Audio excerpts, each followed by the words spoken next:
Good evening and welcome to another edition of the Wright Experience. I'm Dr. William T. Wright Jr., the founder and host of this show. I'm absolutely excited about another opportunity that has been granted me to bring you the very best leaders I can find from across the world. Tonight, I am bringing you a guest that I'm absolutely excited about his career and his prowess throughout the educational leadership community. My guest tonight is Jorge Valenzuela. Jorge Valenzuela is an education coach, author, and advocate. He has years of experience as a classroom and online teacher, a curriculum specialist, and a consultant. His work focuses on improving teacher preparation and instructional innovation, project-based learning, STEM pathways, and SEL integration across the curriculum. George is an adjunct professor at Old Dominion University and the lead coach at Lifelong Learning Defined. He provides professional development on behalf of ASCD, Corwin, PBL Works, and Solution Tree. His books, Rev Up Robotics, Environmental Science for grades 6 through 12, and Jumpstart Guides, Ready, Set Robotics, and SEL in Action are all available from ISTE, better known in the education world as ISTE. His following book, which focuses on SEL integration, is forthcoming from Solution Tree. George is also the host of the SEL in Action podcast on the BAM Radio Network, an awesome podcast of his own. And so I'm thrilled that he would take time to be a part of what we're doing here on the Wright Experience. And at this time, I'd like to present to you my friend Jorge Valenzuela. Hey, Dr. Wright, how are you? I'm doing well, my brother. It is a pleasure to have you on this show. Oh man, I'm a big fan of the show, and to hear you read the bio, I'm like, who's that guy?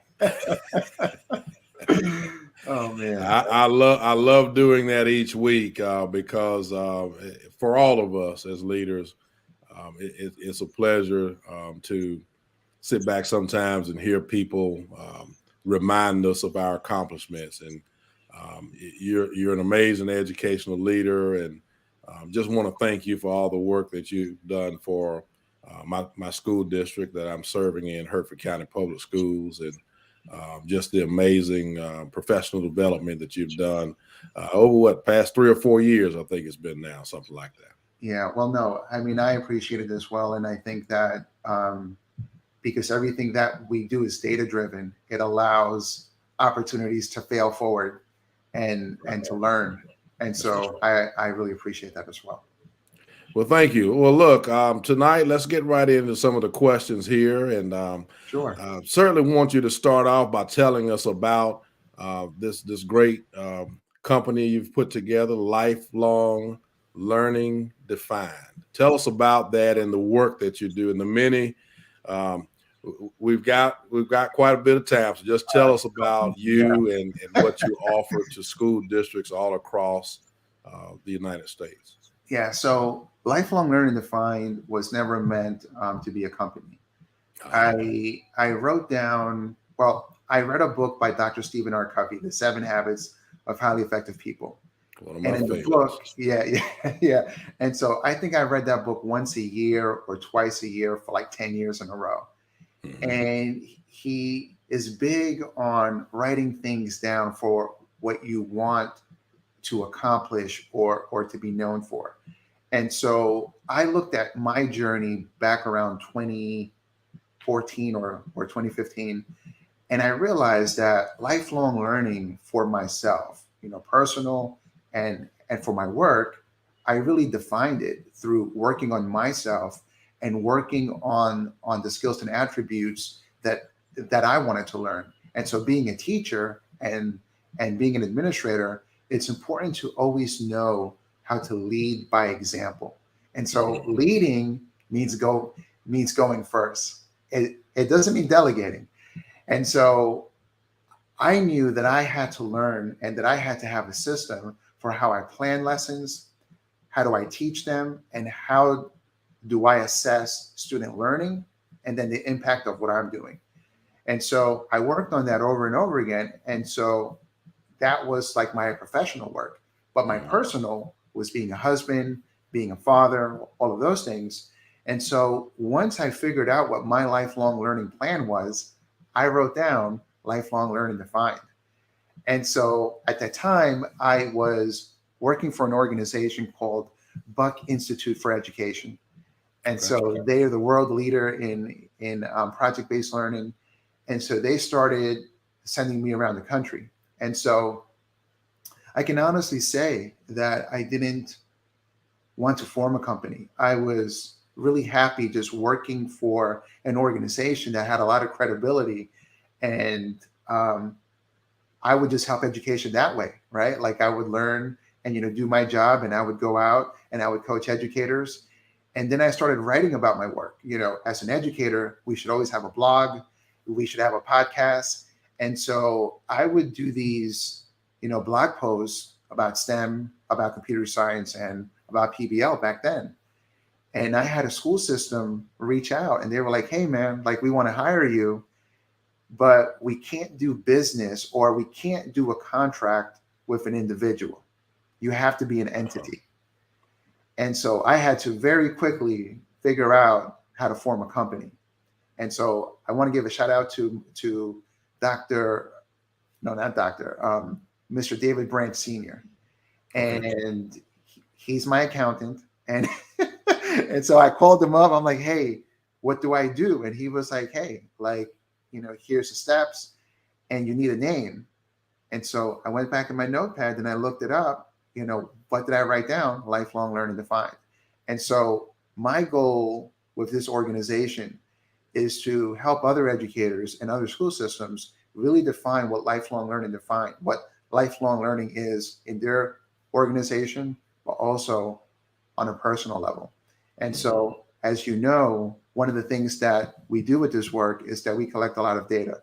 We, Right. visit classrooms, we see what's happening, and then we start developing our PD solutions after knowing the teachers, after knowing what the needs are. And so by having a baseline for what tier one instruction looks like what the fundamentals is of the whole group message, then we start working on how to personalize it and then how to infuse SEL and PBL and STEM and computer science. But we start at the foundation. And so as we're doing that all the way through, we are doing our PD through strands and through milestones. And so at every strand, at every milestone, we are still collecting data. And we're looking at those Likert scales and at those teacher surveys and what they're saying, and then we're improving our approach. And so I've been doing that, I would say something in that way about 15 years. Okay. But through lifelong learning defined since 2017. Okay. Okay. All right. And so what drove that passion? What made you Um, decide that you were going in that realm? oh man. So anything I do, I go all the way in. Sure. You're And kidding. so, yeah, right. And so I'm very firm on you do the best you can until you know better. And Dr. Maya Angelou said that great quote, many, many years ago. But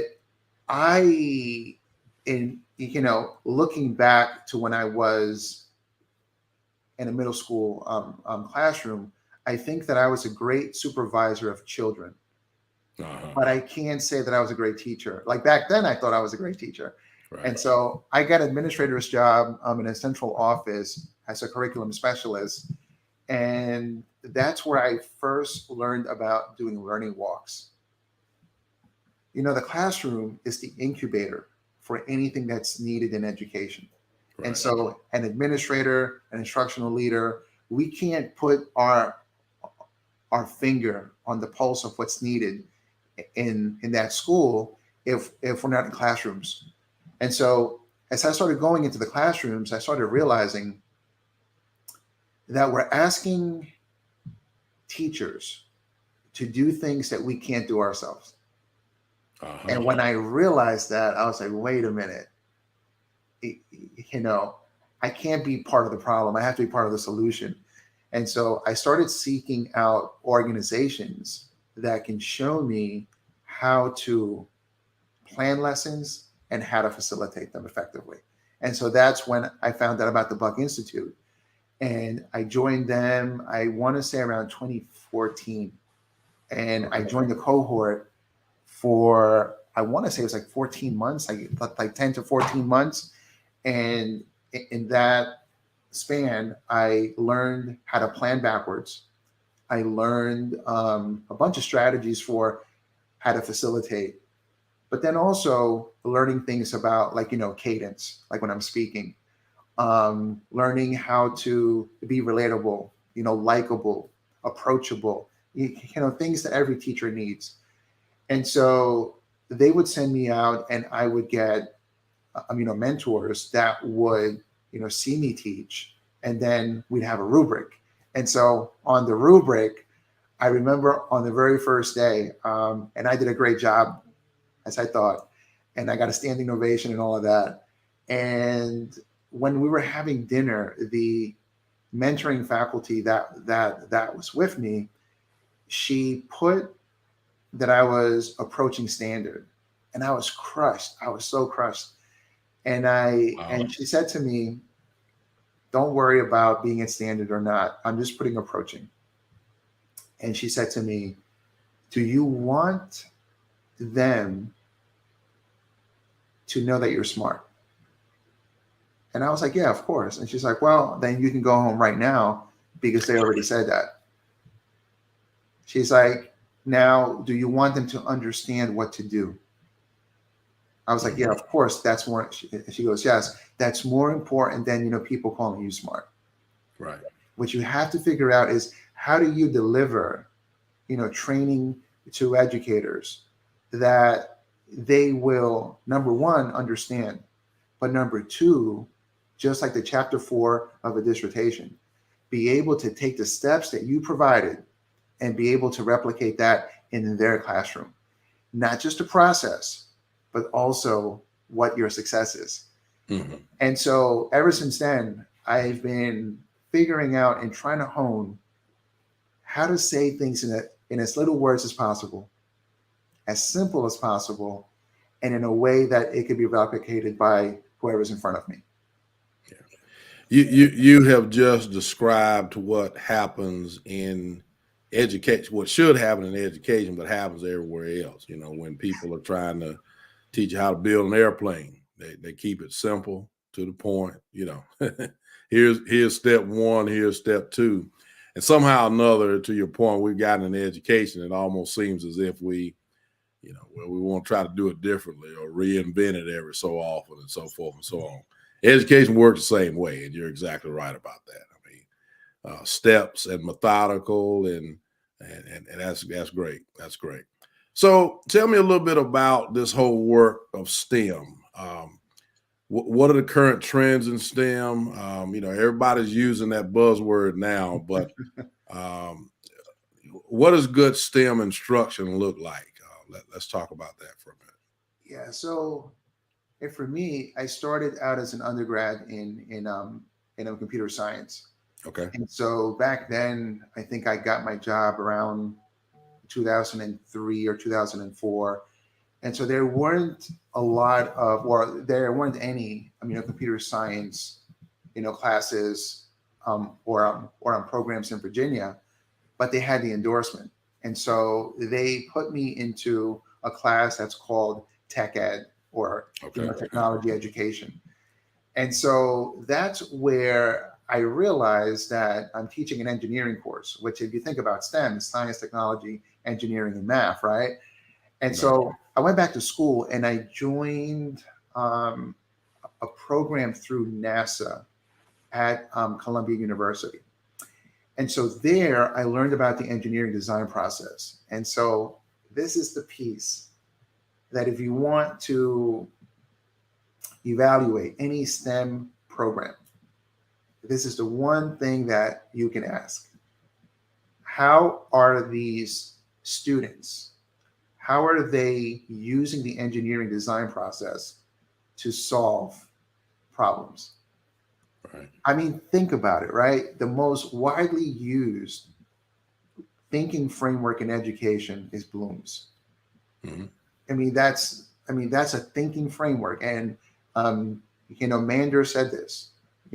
He said that no one is born learning how or knowing how to think critically and logically. It's something that you learn.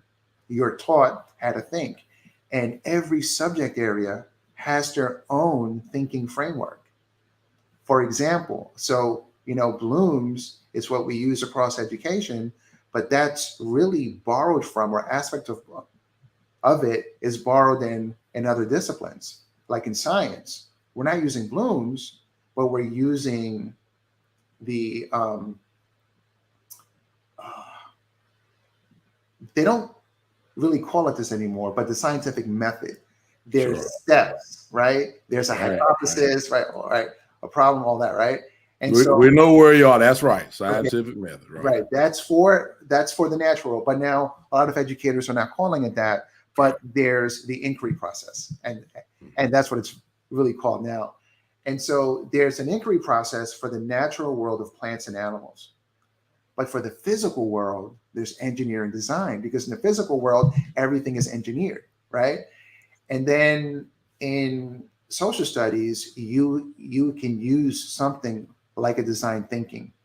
In math, what you're using are different strategies for being able to solve specific problems. So all STEM really is using the engineering design process to solve a challenge, an issue, or a problem in the community. And Mhm. so based on what the problem is, you're going to think about this scientific principles. And because you're using scientific principles, right? Then you got to think about what mathematics, because science is applied math. What math is going to help me in this situation? And then what tech am I going to use? So all of that really changes what technology, what math, and what science based on the challenge or the problem. But the engineering design process is consistent throughout all the projects and all the problems. Okay. And so that's what I learned, is just how to solve things through a systematic approach. And it's just like being in the kitchen. If I'm in my kitchen and I have all the ingredients for making something like, let's say, pizza, I have all the ingredients, but I don't have a framework. I don't have a recipe. I'm not going to get very far. Right. And so that's really what STEM is. And I think that it's something that all teachers could really think about, at least maybe doing like one project a semester. And the reason why is because the BLS has data, Bureau of Labor Statistics, and 69% of all new STEM jobs are in computing. So we have a lot of jobs out there, and so I think it's something that we can infuse into what we teach, not change everything we teach, but maybe think about a way of starting that, so that young people can actually be aware of what's out there. Yeah. If we're not infusing more and more STEM into our children's lives, and I think we're doing them a disservice. We got to get all of the, we got to have literacy and all of that as well, but we can't run from STEM. And right now we're at a shortage. We're at a shortage with those teachers. We've got to figure out a way to get more of those teachers into our pipeline. And so, speaking of that, I'm going to jump there for a minute. Okay. We have a teacher shortage, that all across the United States. Whew. I even said to someone yesterday that it's really an employee shortage, because we're having trouble with other positions as well. And it used to affect those of us in rural communities, has for the past few years. It's intensified for sure. Mhm. But now it's affecting everyone. So moving forward, in your opinion, you're a much younger man than I am. What do we do to recruit and retain quality professionals moving forward in Uh, education?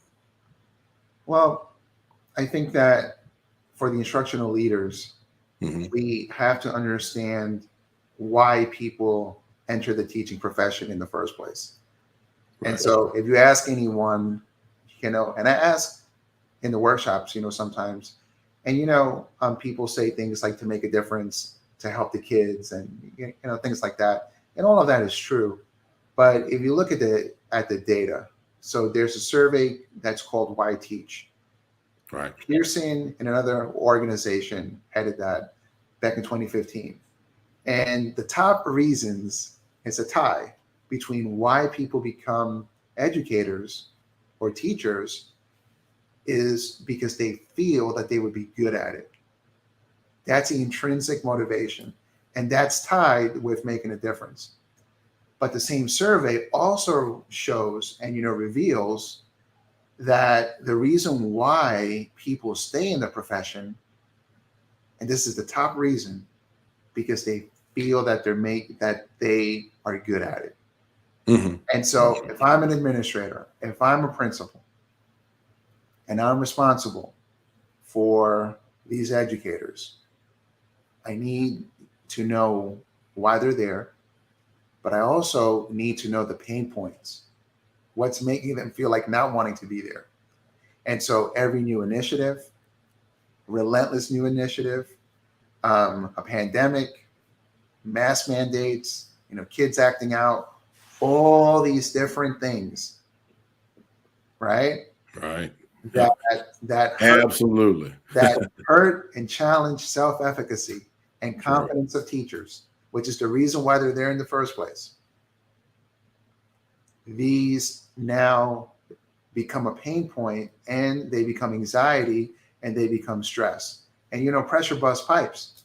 Sure. And so I'd say by doing a lot of learning walks, I've been doing learning walks in schools for about 15 years, and I've seen that it comes down to 5 things that resoundingly I keep seeing over and over again that educators need in order to be confident, in order to know what they're doing, and then be able to pivot as needed, because every day won't be perfect. And so the first thing is how to manage difficult emotions. Sure. It's okay not to be okay, not to feel okay, but it's not okay not to know how to manage it. That's the first thing. 2, they need a system for how to plan lessons. They need a system for mapping a curriculum. 2, they need a set 5 or 6 of high yielding strategies that they can rely on. These are pedagogical strategies that they can lean on and really rely on no matter what's happening. And because they're focusing on how they plan and how they deliver, if something, God forbid, happens, they can pause, they can, pivot if they need to, and they can address what's happening. And then when that's all done, and sometimes it won't be that same day, they can get back into the lesson. And then the last 2 things is they need to have a system for monitoring student learning to make sure it's working. And part of it is, benchmarks, assessments, all that. But another thing is just being able to read the room, being able to read faces, having relationships with young people where their space is intellectually safe, where young people and the teacher are not afraid to say, hey, I don't know that. And number 2, not be afraid to get feedback when they need the help. And then the last thing is how to monitor or really just measure my own impact. How am I teaching, right? Am I doing a good job? And that's always through the eyes of your learners, like how Hattie says. And so I think that if we give our teachers these 5 things in doses, in tandem with a relationship, right? Like, people need to know that you like them and that you have their well-being, that it's important to you, then I think that we'll attract and we'll retain our best. And even having their back, even defending the profession. They want to hear that. That's great stuff. They want to hear leaders defend the profession. Yeah. because we got to have that. That's outstanding. I like that list. I'm gonna go back and jot that one down, brother. It's just, For it's just sure. my data collection, right? So There you that's go. how That's knowledge right. is created, right? So in the PhD program, we all learned that when you're studying a topic, you got to look at what's been done before, and that's your literature review, right? What has happened before? And so there you're going to find some, hopefully some systems, models, frameworks, a theoretical framework, all those things. And now you're going to take this and you're going to adapt it and you're going to do it your own way. And when you're Right. doing it, you're going to fail, make mistakes, but you're collecting more data and now you're refining and improving what the approach is. And so, think about it. If we did that in the schools with every new initiative, if we did that as a husband, as a father, as a son, just in every aspect of our life, looking at what's been done, taking an example, making it your own, and then looking at the results over time and refining the approach, I think we would have it made. Okay. All right. I like that one.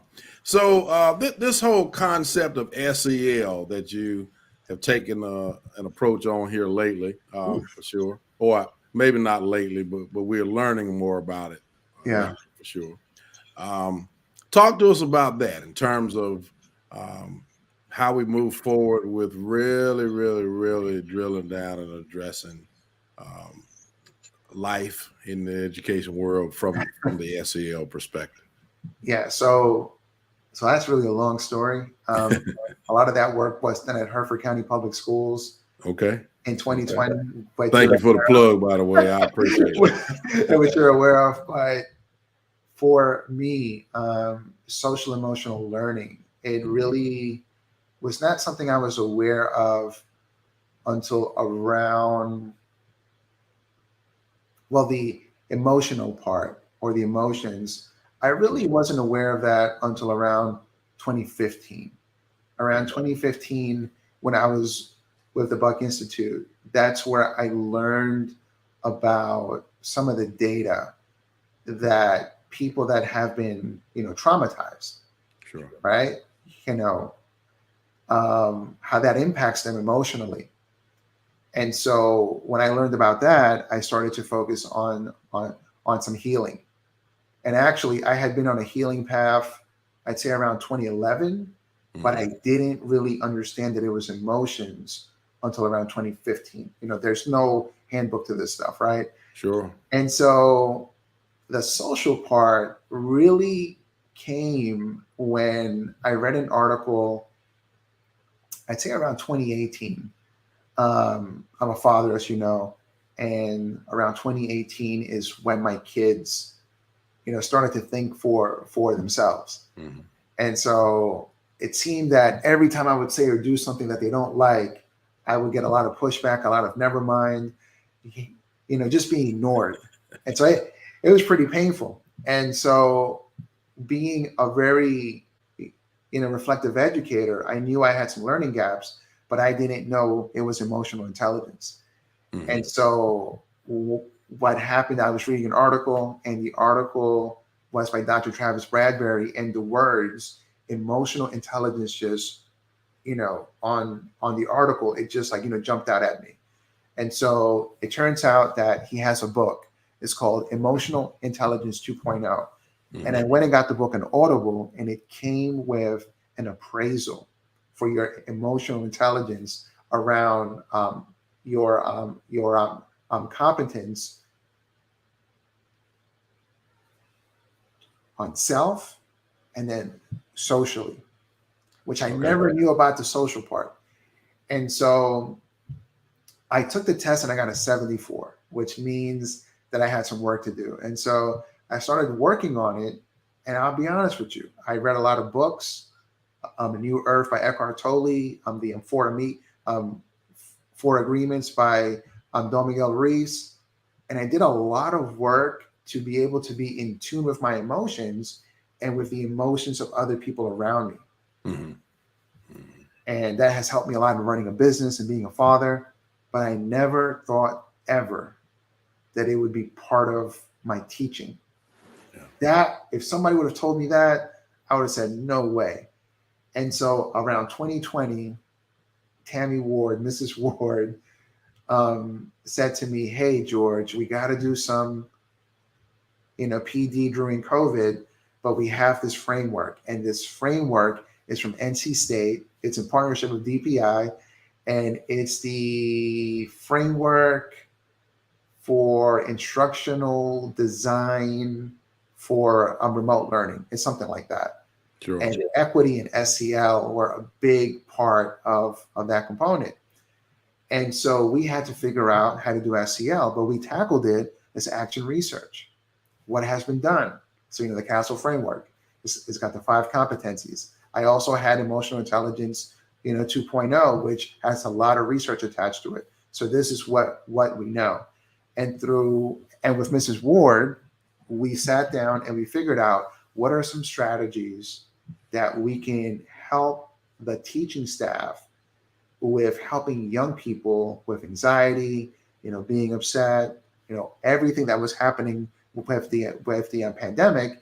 What are some strategies that we can use for helping them with their SEL skills and not lose instructional focus?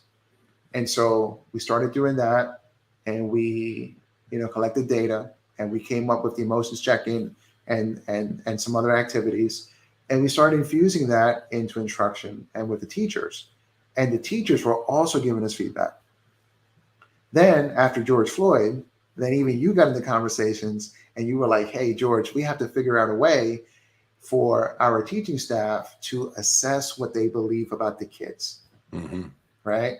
Right. And so from there, I think in those 6 months that we were working on this, we really collected a lot of data, and we came up with an equity and SEL integration framework for being able to help an educator understand themselves first, right? Understand their emotions. What do emotions mean? And how are the emotions that I'm triggered by because of my lived experience, right? How are they impacting my mind, body, and behavior? And how am I regulating that? And then that's step 1. Step 2 is, what do I believe about the students that are in my classroom? In particular, for those young people that belong to a different background or a different culture than myself, right? And so each of these steps have actionable strategies. Third thing is, okay, now that I know myself and I know what I believe about the kids, now what do I know about my students? Research says that it's not just about knowing them as learners. You have to know them as individuals. Uh-huh. If you want to form a learning partnership, first you have to have a relationship, and empathy is the prerequisite to every relationship.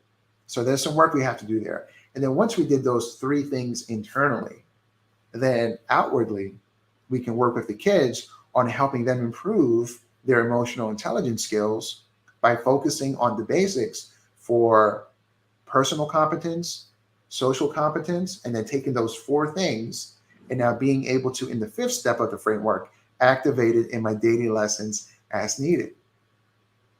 And so it's being integrated in, right. And so I started to write about these things, and then, I never would have thought. I wrote 2-3 articles, and I thought that that'd be it. I thought that's what my contribution is.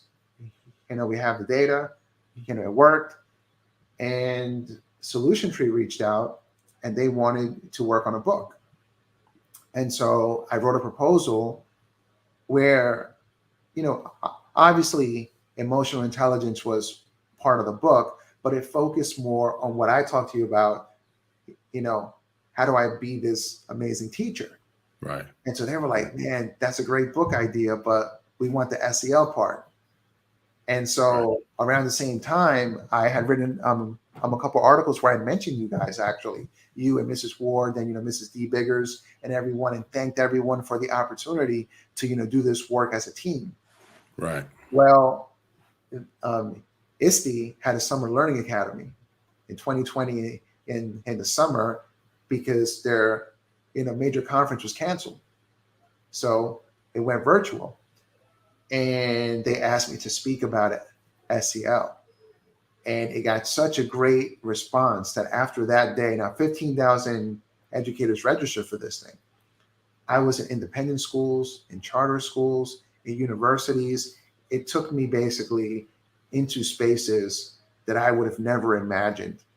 And so, because I got to speak about it and teach it a lot, I got to refine it while I was working on the book. And so the Right. book is actually done now, and it'll be out in August. But I'd say it's the most important work I've done. It's not where I think that I will focus all of my efforts. And in fact, most of my efforts, I think, really revolve around instructional coaching and how to make instruction better. But I'm really proud that I was able to dive into SEL and Right. to make an evergreen resource that I hope that every educator from every background, no matter what, can focus on those 5 steps so that they can be really the type of teacher that their students, their particular students need. Right. And right now, obviously, post pandemic, if we're really truly post pandemic, we've always needed help with SEL, social emotional learning. Now, don't get me wrong, but certainly right now, if not long term, that's a focus. I mean, we've seen, as you know, with adults and children. To be honest with you. Some challenges that were not there, at least at the intensity level now. And as you said, just us as education professionals having the tools to be able to have those conversations and know how to deal with the child in 22 and beyond is so critical. I mean, we've got to catch up on learning and all of that we keep hearing. Yes. But that SEL component should have always been there, George, to be honest with you. But certainly in this stage and beyond, that's a key focus. So I applaud your efforts in addressing and attacking that work and moving forward. And can't wait to get that book out and have an opportunity to read and Well, you are learn mentioned from in it and it. so forth. Looking forward to it. You and your team are definitely mentioned in it, and Mrs. Ward gets a very nice acknowledgement. As you know, she has been very instrumental in in in providing opportunities, Right. and then we learn from it. And so, yeah, I remember the day she walked in my office and said, "We've got to get this guy in our district." So, and so, speaking of that, let's talk a little bit about that. There's been an opportunity for you to do this. Just let our audience know.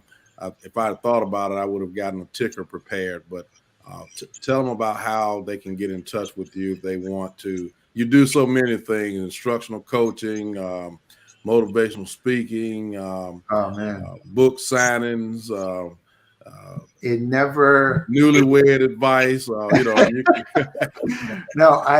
No, but this wasn't planned. And I think when something is not planned, right? I think Right. it's better that way. I think That's right. when you see people that want to be in front of the camera, they want to be in front, they want the light. True. I don't think that really works long term. That's right. Right. That's right. And so I really consider this a calling. And as I mentioned earlier, I can't talk about it yet, but I'm working on a project with Dr. Sheldon Akins, Okay. where we are going to find a way to show other teachers how to do what we do, but through a systematic approach so that we can have a bigger impact other than what the personality is. Because at the end of the day, right, what I do is good for me. But Right. how can we really help schools at a larger scale? And I think that requires a team, well, a lot of teaching teams. And so that's what I'm working on now. But you can find me at lifelonglearningdefined.com.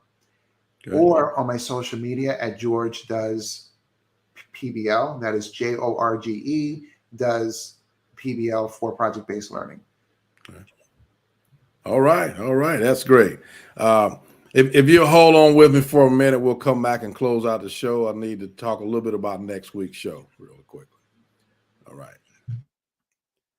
My guest next week is going to be Dr. Tony Watlington. Dr. Watlington has just received the opportunity to become the brand new superintendent of Philadelphia Public Schools. Within the next few days, he'll be starting that new opportunity if he has not already. We're going to have the pleasure of having him right here on the Wright Experience next week, same time, 7:00 p.m. on next Thursday. And certainly excited about that opportunity. My brother, Dr. Valenzuela, I have certainly enjoyed having you here and being a part of us. And certainly over the years, it's been my pleasure to get to know you and watch all of the wonderful things that you do have done for us. Okay, there you go. You're back now. Okay. I'm not sure what happened here. And that's okay. And as we move forward, this platform is open. We certainly would love to have you back as the book gets released and as many of the wonderful things that you're doing.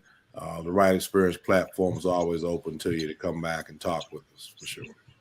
Well, I appreciate that, and thank you. I want to shout out Hertford County Public Schools. All our friends, our family, and yeah, I look forward to speaking again soon. And we have some projects planned, so I'm excited about that. And please don't mind all of my boxes in the back. I'm actually moving, and so great transition. Congratulations on that. That's good. Thank you. And to the Wright Experience audience, thank you and good evening.